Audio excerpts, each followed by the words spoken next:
আজি ৰাতিপুৱা অকণমান সোনকালে উঠিলোঁ আৰু সেইটো কাৰণে চাওকচোন চবফালে মানে কুঁৱলী হৈ আছে।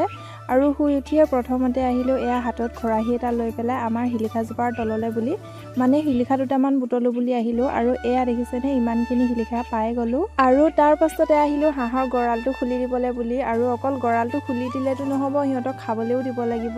সেইটো কাৰণে একেবাৰে মই সিহঁতক খাবলৈ বুলিও দি ল'লোঁ। আৰু একেবাৰে মুখ হাত ধুই লওঁ বুলি ল'লোঁ। এয়া প্ৰথমতে দাঁত ব্ৰাছ কৰি ল'লোঁ। তাৰ পাছতে এয়া দেখিছে নহয় চাবোনেদি মুখখন ঘঁহি ধুই ল'লোঁ। আৰু তাৰ পাছতে আহিলোঁ মই বাৰীৰ ফালে আৰু এয়া কোৰখন লৈ পেলাই অকণমান কোৰ মাৰোঁ বুলি লৈছোঁ। মানে ইয়াতে মই কিবা এটা লগাম বুলি ভাবিছোঁ। আৰু এইখিনি কাম কৰিবলৈকে আজি মানে ৰাতিপুৱা অকণমান সোনকালে উঠিলোঁ। ৰাতিপুৱাই কৰি নল'লে দিনত আকৌ ৰ'দ দিয়ে নহয়, ৰ'দত আকৌ এইবিলাক কাম ক'ত কৰিব পাৰি। সেইটো কাৰণে মানে ৰাতিপুৱা সোনকালে উঠিলোঁ। আৰু জেগাডোখৰ মানে দুদিনমান আগতে কোৰ মাৰি থোৱাই আছিলে দেই, সেইটো কাৰণে অকণমান ঢিলা হৈ আছে বাৰু। আৰু এইখিনি কাম কৰোঁতে একেবাৰে ৰ'দটো ওলাই গ'লগৈ চাওকচোন। আৰু তাৰ পাছতে মই আহিলোঁ এয়া চোতাল সাৰিবলৈ বুলি। আৰু মোৰ মানে বেলেগ কামখিনি কৰি থাকোঁতে সদায় চোতাল সাৰোঁতে এয়া ৰ'দতে সাৰিব লগা হয়।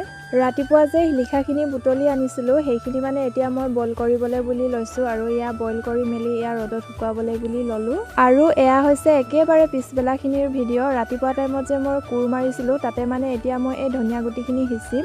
আৰু দুদিনমান আগতে ধনিয়া গুটিখিনি তিয়াই ৰাখিছিলোঁ যে, সেইটো কাৰণে চাওকচোন ধুনীয়াকৈ মানে পোখা মেলিলে। এতিয়া মানে এইখিনি ইয়াতে সিঁচি দিম। আৰু এইফালে মই ধনিয়া গুটিখিনি সিঁচি দিবলৈ বুলিও ল'লোঁ। বাৰু যি কি নহওক আজিৰ মিনি ব্লগটি ইমানতে শেষ কৰিছোঁ। বাই।